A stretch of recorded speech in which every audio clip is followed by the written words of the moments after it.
고린도 전서는 바울이 고린도 교회의 여러 문제들을 다루며 교회의 공동체가 거룩하게 세워지도록 권면하는 서신입니다.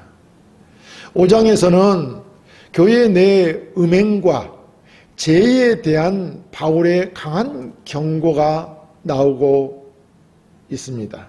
오늘 본문에서 바울은 누룩이라는 비유를 통해 죄가 교회에 미치는 해악을 경고하며 성도가 새로운 덩어리, 즉 새로운 피조물로서 거룩하게 살아가야 함을 강조합니다. 우리의 삶 속에서도 죄가 자체 누룩처럼 확산될 수 있다는 것입니다. 바울의 권면을 통해 우리 삶의 죄를 제거하고 그리스도 안에서 새로운 덩어리로서 거룩한 삶을 살아가는 방법을 오늘 함께 알아보도록 하겠습니다. 첫째, 작은 죄라도 온 교회를 부패시킵니다. 본문 6절에 너희가 자랑하는 것이 옳지 않도다. 적은 누룩이 온 덩어리에 퍼지는 것을 알지 못하느냐라고 했습니다. 여기서 누룩이란 성경에서 두 가지 의미로 사용되는데, 긍정적인 의미에서 누룩은 하나님 나라의 확장을 의미합니다. 그래서 마태복음 13장 33절에 또 비유로 말씀하시되 천국은 마치 여자가 가루 서말 속에 갖다 넣어 전부 부풀게 한 누룩과 같으니라 라고 말씀하심으로써 하나님 나라의 확장을 말하고 있는 것입니다. 이와 같이 누룩은 빵 전체를 부풀게 하기 때문에 하나님 나라의 확장을 의미하는 그 의미로 사용되었다는 것입니다. 그리고 부정적인 의미로는 죄와 부패를 상징합니다. 오늘 본문에서는 바로 이 부정적인 의미의 죄와 부패를 말하는 것입니다. 여기 본문에서는 부정적인 의미에서 죄, 곧 폐륜적인 음행죄를 가리키며, 이 죄는 누룩이 빵 전체를 부풀게 하듯이 신앙 공동체 전체를 부풀게 하여 폐륜적인 죄악을 행하게 한다는 의미로 사용되고 있는 것입니다. 그리고 여기서 덩어리는 밀가루 반죽을 가리키는 것인데 교회의 성도 공동체를 상징하는 표현이라 할 것입니다. 그러니까 이러한 음행죄가 마치 누룩과 같이 그대로 내버려 두면 교회 공동체 전체로 파급되어 온 성도들을 부패시키는 엄청난 결과를 초래할 것에 대한 경고인 것입니다. 사실 고린도 교인들은 이 누룩과 같은 죄를 가소평가하였지만 그 위험성을 깨닫고 교회 곧 성도의 순결성을 지키라는 교훈을 바울이 하고 있는 것입니다. 우리는 언제나 성경이 우리에게 주는 말씀이 어떤 의미인가를 잘 살펴보아야 합니다. 바울은 고린도 교회의 성도들에게 너희가 자랑하는 것이 옳지 아니하도다 라고 책망하였습니다. 사실 바울은 고린도전서 1장 31절에서 자랑하는 것을 금하지 아니하였습니다. 기록된 바 자랑하는 자는 주 안에서 자랑하라, 주 안에서 자랑하라고 했습니다. 함과 같게 하려 함이라 라고 했기 때문에 자랑하는 행위 자체를 금하는 것은 아니라는 것입니다. 그렇다면 예수 믿는 우리는 뭘 자랑해야 됩니까? 하나님을 자랑해야 되고 예수 그리스도를 자랑해야 되고 십자가를 자랑해야 하는 것입니다. 그런데 본문에서 무엇을 자랑하는 것이 옳지 않다는 것인가 하는 것을 우리는 알아야 할 것입니다. 그것은 바로 고린도 교인들이 그리스도 안에서 자랑할 만한 은사들을 많이 가지고 있었습니다. 그리고 그들이 받은 풍성한 은사들을 자랑했습니다. 또 저들은 지식과 언변을 자랑했습니다. 그리고 자신들이 추종하던 목회자를 자랑했습니다. 그러다 보니 어떻습니까? 자기 편에 속한, 즉 자기의 분파에 속한 자가 그 시대의 풍속을 따라 음행죄를 범했음에도 불구하고 자기들의 자존심을 지키기 위해 징계하지 않고 방관하였던 것입니다. 그래서 바울은 저들의 자랑을 그들이 음행죄를 방치할 만큼 부패한 지경에 이른 근본적인 원인으로 규정하고 저들의 자랑이 옳지 않음을 지적한 것입니다. 한마디로 바울은 저들이 세상의 지혜를 자랑하였고 분쟁을 일삼았으며 심지어 음행하는 자들을 두둔하고 교만하였기에 이런 것이 옳지 않다는 지적인 것입니다. 그러니까 저들은 교회 내 제약을 방치한 채 오히려 자부심을 느끼고 있던 그들의 모습이 누룩이 반죽 전체에 퍼지듯 제가 공동체 전체에 확산되는 위험을 초래하고 있다는 것입니다. 죄는 결코 개인에게만 머무르는 것이 아니라 공동체에 악영향을 미치기에 반드시 작은 죄라도 제거해야 하는 것입니다. 그래서 교회에 음행하는 자들을 징계하여야 하는데 오히려 저들을 용납하는 지경에 이르렀고 자랑하는 자리에까지 이르렀던 것입니다. 이렇게 고린도 교인들이 서로 교만하여 자랑에 급급하다 보니 음행자를 징계하는 일에까지 소홀하였다는 것입니다. 그래서 바울은 고린도 교인들을 향해 너희들의 잘하는 것이 옳지 못하다 라고 책망하듯 말하고 있는 것입니다. 오늘날에도 교회와 성도의 삶 속에 작은 죄라도 방치하는 태도가 있다면 작은 누룩이 전체에 퍼지듯이 그것이 결국 공동체의 심각한 결과를 초래할 수 있는 것입니다.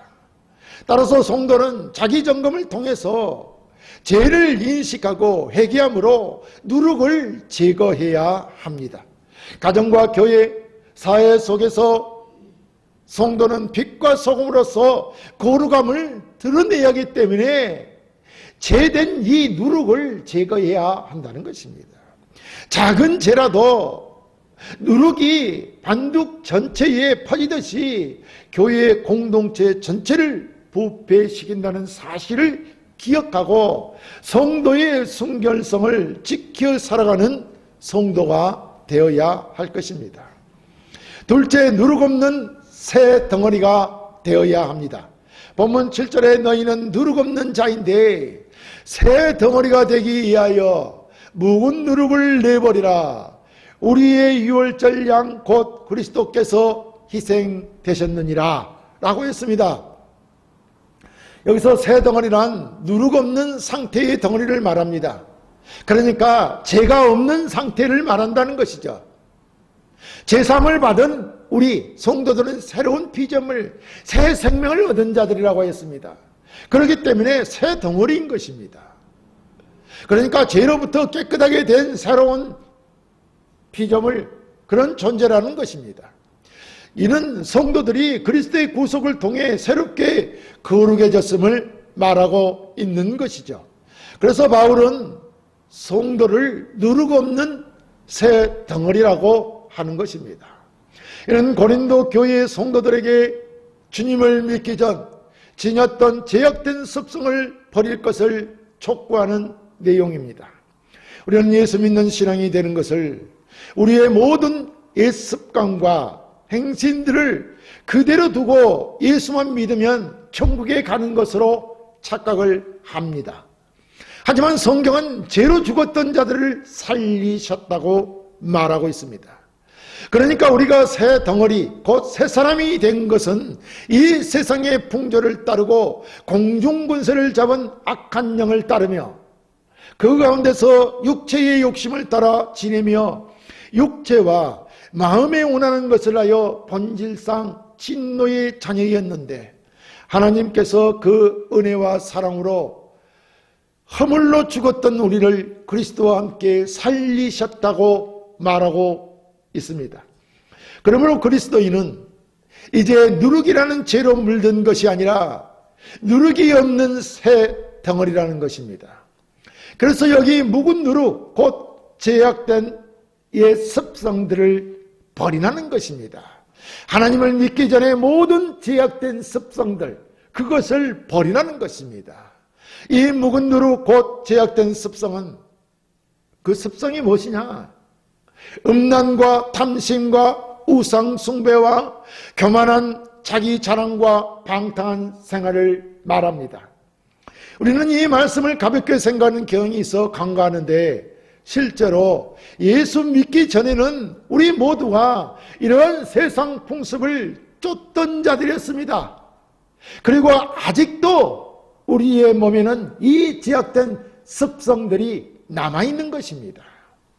그렇기 때문에 예수 믿는 자들은 이런 제약된 습성들을 버려야 진정한 그리스도인이 되는 것입니다. 베드로 사도도 이러한 제약들, 곧 너희가 음란과 정욕과 술취함과 방탕과 향락과 무법한 우상 숭배를 하여 이방인의 뜻을 따라 행하는 것은 지나간 때로 족하도다. 지나간 때로 족하도다 라고 했습니다. 이러한 제약된 습성들은 과거에 행한 것으로 예수 믿기 전에 행하던 것으로 족하다는 것입니다. 이제는 새 덩어리가 되었으니 어떻게 하라는 것입니까? 버리라는 것입니다. 바울은 이러한 과거에 행하던 제약된 습성들, 곧 죄는 그 이름이라도 부르지 말라고 하였습니다. 그래서 에베소서 5장 3절에 음행과 온갖 더러운 것과 탐욕은 너희 중에서 그 이름조차도 부르지 말라. 이는 성도에게 마땅한 바니라 라고 교훈했던 것입니다. 원래 누룩이란 그 덩어리를 부풀게 하는 힘이 엄청 강합니다. 제약도 누룩과 마찬가지로 그 점령성이 매우 강한 것입니다. 무슨 말이냐면 우리의 제약된 옛 습관이 우리에게 조금이라도 남아있다면 그 제약이 곧 전체로 퍼진다는 것입니다. 그래서 성경은 우리를 죄와 사망에서 건져낸 새로운 피조물이라고 하는 것입니다. 따라서 성도는 누룩 없는 새 덩어리라고 말한다는 것이죠. 이렇게 새로운 피조물, 새 사람이 되게 하기 위하여 예수 그리스도께서 유월절의 양처럼 십자가에서 희생되신 것입니다. 다시 말씀드리면 구약에 출애굽할 때 유월절의 어린 양이 이스라엘 백성들을 구원한 것처럼 예수 그리스도께서 우리의 죄를 대속하셨다는 것입니다. 예수 그리스도께서 유월절 양처럼 피를 흘려 우리를 죄로부터 구원하였다는 것입니다. 자유롭게 하였다는 것입니다. 그러니까 우리 믿는 성도들은 이미 그리스도 안에서 새로운 존재로 거듭났다. 곧 다시 태어났다는 것, 죄로부터 자유로워졌다는 것을 말하는 것입니다. 그러므로 아직도 제약된 옛 습성들이 남아있다면 다시 세상의 제약에 물들지 않기 위해서 성도들은 죄와 싸우며 거룩함을 이루어가는 신앙생활을 하여야 하는 것입니다. 이러한 신앙 싸움을 통해서 우리는 옛사람의 제약된 습성을 온전히 제거할 수 있는 것입니다. 우리가 그리스도를 믿기 전에 지녔던 제약의 습성을 조금이라도 남겨두면 그 악한 습성이 성도의 신앙을 부패시키기 때문입니다. 이제 우리는 누룩이 없는 새 덩어리, 곧 죄를 떠난 새로운 피조물로서의 정체성을 확고히 해 나가야 할 것입니다. 현대사회는 죄에 대해 간대하지만 성도는 그리스도 안에서 새 덩어리로 살아가며 세상에 영향을 미치는 자가 되어야 하는 것입니다. 이러한 성도들이 되어야 할 것입니다. 셋째, 구속에 합당한 거룩한 삶을 살아야 합니다. 본문 8절에 이러므로 우리가 명절을 지키되 묵은 누룩으로도 말고 악하고 악의에 찬 누룩으로도 말고 누룩이 없이 오직 순전함과 진실함의 떡으로 하자라고 했습니다. 여기서 명절이란 유월절을 말하는 것입니다. 그러니까 유월절을 의미하며 이런 성도들이 지속적으로 기념해야 할 그리스도의 구속 사건을 상징하는 것입니다. 우리는 명절 곧 절기를 지키라고 하면 그 날만 기념적으로 지키면 되는 것으로 생각하나 여기서 말하는 명절인 유월절을 실제로 그 절기로 지키라고 하는 것이 아니라는 것입니다.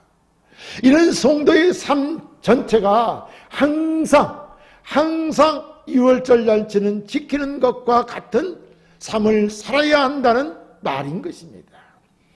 항상 우리는 유월절을 지키는 삶을 살아야 한다는 것입니다. 그렇다면 과연 우리는 유월절의 삶, 그리스도의 구속으로 구원받은 그 기쁨의 삶을 지키는 삶이 되고 있습니까?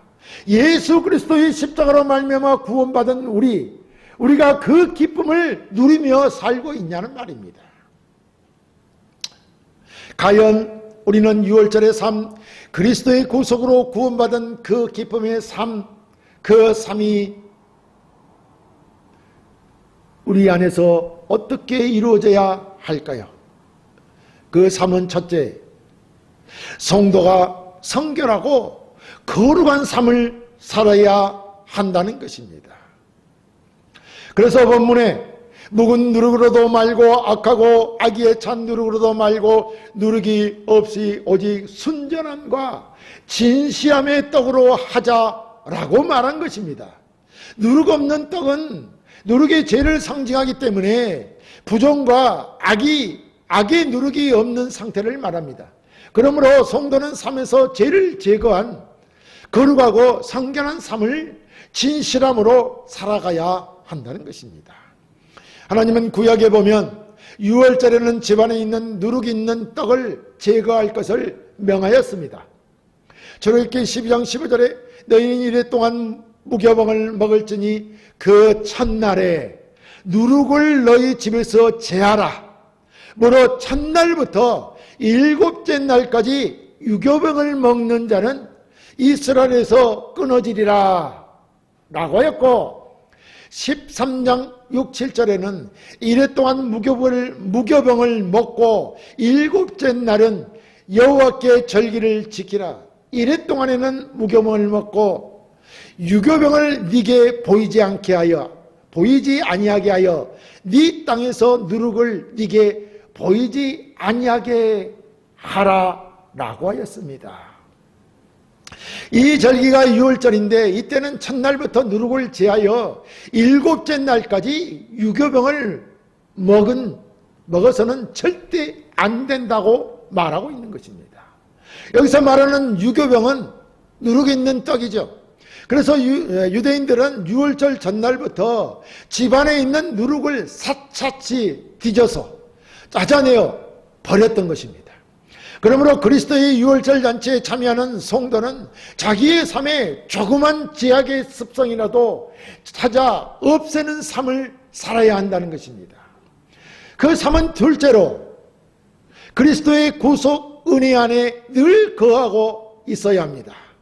이스라엘 백성들이 유월절을 기념하는 바 유월절은 어린 양을 잡아서 그 피를 문설주에 바르는 것입니다. 그러면 그 피를 보고 하나님의 죽음의 사자가 그 집을 넘어가는 것입니다. 실제로 이 일은 그대로 우리가 출애굽기를 보면 이루어졌습니다. 이와 같이 주를 믿는 성도들은 어린 양 되는 그리스도의 피로 그 은혜 안에서 보호를 받는 것입니다. 우리가 예수 그리스도의 피로 구원받았다는 그 사실을 안다면, 우리가 그 그 피로 그 은혜 안에서 보호를 받는다 이 말입니다. 이 사실 또한 우리는 기억해야 될 것입니다. 그래서 그리스도 안에 있는 자에게는 결코 정죄함이 없다고 하는 것입니다.